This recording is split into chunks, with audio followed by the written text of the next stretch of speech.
Akkam jirtu maatiin chaanalii kanaa bakka jirtetti nagaan rabbi isiniif haa baay'atuudhaati hadha. Waa'ee shamarree Oromoo takka biyya Liibiyaa keessatti harka namoota nama daldalanii buute dararaa hamaa keessa jirtu tokkorraa waan tokko dubbachuuf deema haga dhumatti turtiin keessan na faana haa ta'u.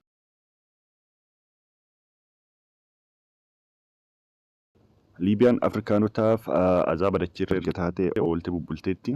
Dhiiraaf dubara xiqqaaf guddaa osoo hin jenne qabanii ukkaamsanii mallaqa maatiin nama sanii jireenya isaa keessattuu ijaanuu argeen beekni fagaafatu jedhama. Nama ukkaamsan sana mootuu harka luka hidhaniiti gara laafina tokko maleetuma viidiyoo waraabaa maatii nama saniif akka ergan irra deddeebiin miidiyaalee hawaasaa kana irratti hin argina. Yeroo gara yerootti lammiilee Itoophiyaas Liibiyaa keessatti dararaan hamaan yeroo irra gahu mul'ata. Tibba kanas shamarreen Oromoo takka harka gara jabeeyyii kanaa buute.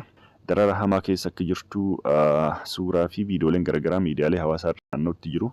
Maqaan isii Naa'imaa Jamaal jedhama. Umriin isii ammoo 20 ta'uu dhalattee akka guddatte godina Arsii Lixaa magaalaa Shaashamanneetti akka ta'etu dubbatama. Naa'imaan akkuma nama kamiituu ofii fi maatii isii jijjiiruuf biyyaa ba'uu murteessitee ji'oota muraasa dura barnoota kutaa 11ffaa addaan kutuun gara Liibiyaatti qajeeluu isiitu himama. Hawwiin isii Liibiyaa qaxxaamurtee gara biyya Awurooppaa imaluu ta'us akkuma Liibiyaa seenteen bineensota gogaa nama uffatan harka akka buuteetu himama. Viidiyoon suukaneessaan shamarree tanaa Liibiyaa keessatti harkaa fi luka hidhamte yeroo isiin dararamtu agarsiisu miidiyaalee hawaasaa kana gubbatti ijoo dubbii ta'uun dheekkamsa guddaa uumee ture. Naa'imaan mana fincaanii keessatti haadaan hidhamte. Bishaan itti naqamaa dararaa irra ga'urraan kaka'ee yeroo isiin imimmaan akka bishaan roobatti dhangalaastu mul'ata. Harki isii fannifamee hidhamteeti uleen yeroo reebamtu. Dhukkubbii irraan kaka'e imimmaan lolaasaa kan kadhattus gara jabeeyyiin gurra yeroo kennaniif hin mul'atu. Naa'imaa Jamaal ji'oota muraasa dura Liibiyaa yeroo geettu daldaltoota namaatiin butamuu isii gabaasni garaagaraa ifa godhaniiru. Daldaltoonni kunniin akka isin gadhiifamtuuf doolaara Ameerikaa 6,000 gaafatan. Viidiyoo fi suuraa shamarree tanaa maatii isiif erguun akka isin gadhiifamtuuf doolaara 6,000 akka kafalan gaafachuu isaa dhaabbanni miti mootummaa tokko torbee 2 dura gabaasee ture. Viidiyoo mucattii tana maatii isiif ergame irra hubachuun akka danda'ametti Liibiyaa magaalaa Kupraa jedhamu keessatti ukkaanfamtee reebicha hamaan ulee fi dararaan garaagaraa bifa biraatiin irra ga'utti akka jiru gabaasni miidiyaalee garaagaraa mul'isutti jiru. Maatiin isii waan mucattii isaanii mudate kanaan onneen cabe lubbuu mucattii isaanii oolfachuuf mallaqa firaa fi namoota garaa laafanii fi gargaaranii irraa walitti qaban namoota isii ukkaamsaniif akka ergan maatii Naa'imaa Jamaal irraa qulqulleeffadheera jechuun BBC'n Afaan Oromoo gabaasee ture. Mallaqni maatiin Naa'imaa gaafatamee doolaara 6,000 jechuunis birrii Itoophiyaa gara birrii 700 fi 57 akka siqu yoo ta'u mallaqni gammatti walitti qabame immoo birrii Itoophiyaa 300 kan caalutti dubbatama.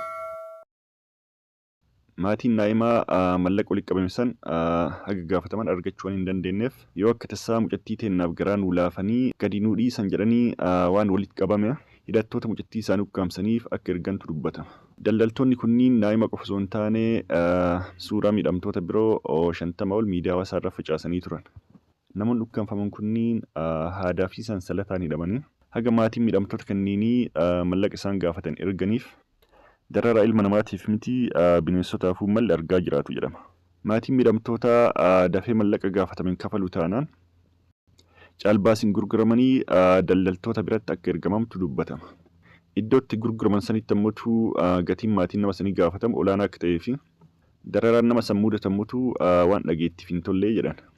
Gochi gaddisiisan Naa'imaa Jamaalii fi miidhamtoota biroo mudate kuni Liibiyaa keessatti daldalli namaa babal'achuu isaa kan mul'isu yoo ta'u gabrummaan ammayyaa osoo hin to'atamne itti fufee jiraachuu isaa agarsiisaa jiru. Liibiyaan rakkoo daldala namaa hidda gadi fageeffate qabaachuu isiitu dubbatama. Keessattuu gurraachota Afrikaatiif azaaba dacheerra jedhamtee beekamti. Liibiyaan biyya baqattoonni seeraan alaa gara biyyoota Awurooppaatti ittiin qaxxaamuran keessaa ijoo taatu haga bara 2024tti baqattoonni 700 fi 60 gara biyyattii akka seenantu tilmaamama.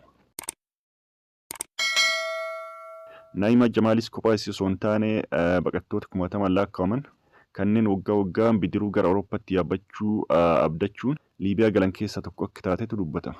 Haa ta'u malee gara jabeeyyiin daldala namaa irratti bobba'anii qabanii dararaa hamaa irraan ga'utti jiru. Daldaltoonni kunniin namoota ukkaamsan sanniin akka waan isaan basaasaa jiranitti waan amananiif namoota ukkaamsan sanniin akka isaan icciitii tokkollee hin baafne yeroo gara yerootti akka akeekkachiisantu himama. Kana jechuun icciitii kamiyyuu namoota birootiif dabarsanii kennuun darara hamaaf nama saaxilaa jechuudha. Daldaltoonni kunniin namoota ukkaamsan kanatti bilbila kennuun firoota isaanii yookaan ammoo namoota beekanitti bilbilanii bilisummaa isaanii mirkaneessuuf mallaqa gaafachuun waanuma baratamee jedhama. Liibiyaan biyyoota Afrikaa keessaa tokko taatus yeroo gara yerootti magaalaa guddoo biyyattii keessatti baqattoonni Afrikaa biroo ukkaanfamanii darara hamaaf saaxilamu. Namoonni ukkaanfaman kunniin haga kafaltiin isaan gaafataman hundi kafalamuun isaa mirkanaa'utti ugguramanii turuu danda'u jedhama. Tokko tokko ammoo balaa guddaaf saaxilamanii miliquuf yaalus jedhan. Namoonni darara irra ga'urraan kaka'ee dhukkubaaf saaxilamanii lubbuun isaanii darbus lakkoofsa akka hin qabnetu dubbatama. Awwaalli baqattoota jimlaa fi awwaalli namoota dhuunfaa Liibiyaa keessatti yeroo gara yerootti akka mul'atus himama. Ji'oota muraasa dura yoo xiqqaate reeffa namoota 65 kan dhaabbanni godaantota idil addunyaa baqattoota ta'uu isaanii amanuuf keessaa qabu kibba Liibiyaa keessatti argamedha gabaasni tokko.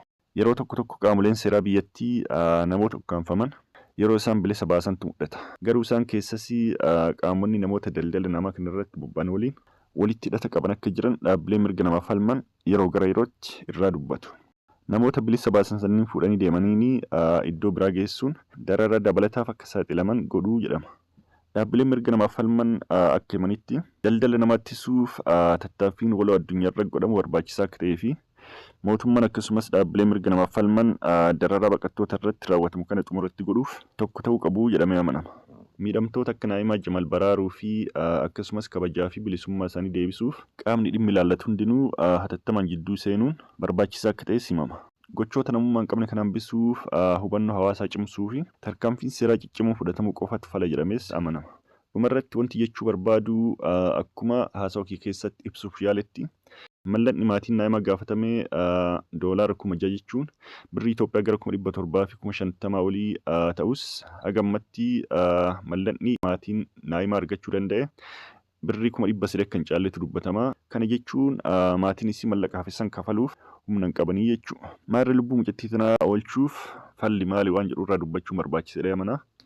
Namoota viidiyoo kana daawwachuutti jirtaniif dhaamsan qabu yoo dandeettan waa'ee isii kana namoota sooshaal miidiyaa kanarratti bebbeekamoo ta'an yaadachiisuun agasiin bilisa baatutti akka dhiibbaa godhan taasisuun bareedaadha yaada. Maaliif jennaani namoonni miidiyaa hawaasaa kanarratti dhageettii qaban yoo ofiifis gargaaruu hin dandeenye karaa garaagaraatiin akka gargaaramtu godhuu danda'a waan ta'eef jechuudha. Fakkeenyaaf tiktookii irratti geemii taphachuun ta'uu danda'a akkasumas goofandimii banuu fi karaalee garaagaraa fayyadamuun mallaqa hafesan walitti qabanii fi yeroo gabaabaa keessatti bilisa baatee akka maatii isiitti makamtu godhuu danda'u jechuudha. Falli inni biraa immoo mucattii tana abbootii qabeenyaa Oromoo biyya keessaa fi biyya alaa dhageessisuun akka gargaaramtu taasisuun bareedaa jedhee yaada. Dabalataanis namoonni sooshaal miidiyaa kanarratti yeroo baay'ee namoota rakkatan dhaqqabaniiti rakkoo keessaa baasan tokko tokkoon jiranii isaan keessaa fakkeenyaaf nama Firaa'ol jedhamu kaasuun ni danda'ama. TikTok irratti namoonni baay'een keessaniin beektan jedhee yaada. Waa'ee isii kana osoo dhagee mucaan sun dhugaa dubbachuuf ganama gogaa kophaa isaatittu mallaqaan qatisan akka bakka buusu shakkii takka hin qabu gara kiyyaan jechuu. Maaliif jennaani mucaan sun bakka namni rakkatee gargaarsa gaafatutti dafee argamuun namoota rakkoo keessa jiran rakkoo keessaa baasuun nama gahee guddaa taphachuutti jiru waan ta'eef jechuudha. Dhugaa dubbachuuf waa'een mucattii kana hedduu garaa nama booressaa ilmi namaa kamiyyuu akkasitti rakkachuun irra hin jiraatu. Rabbi mucattii saniif haa dirmatu jedhaati haasawaa kee kanumaan xumura fayyaa ta'a.